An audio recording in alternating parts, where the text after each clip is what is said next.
kowa sani ya ce zaki. Ya zaki a wannan abun? Au ya zaki shiryawa zaki. Za mu tafiya sati guda ni da ke. Sati? Me gidan nan ne zai bani sati guda bana. Mene? Me gidan nan ba zai sati fa kika ce fa kawata. Me fa gida kika ce? Wannan abun? Yanzu dan girman Allah Maryam wannan abun ya miki kama da gida fa kika ce. Wai ya kike haka ne?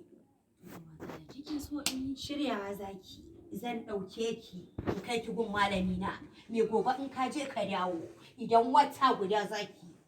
Ba wanda ya isa ya daga miki kai. Kawata kuma kina ga in yi aikin zai yi? Au, tambaya kike kila ki bai gane miki zahiri bane?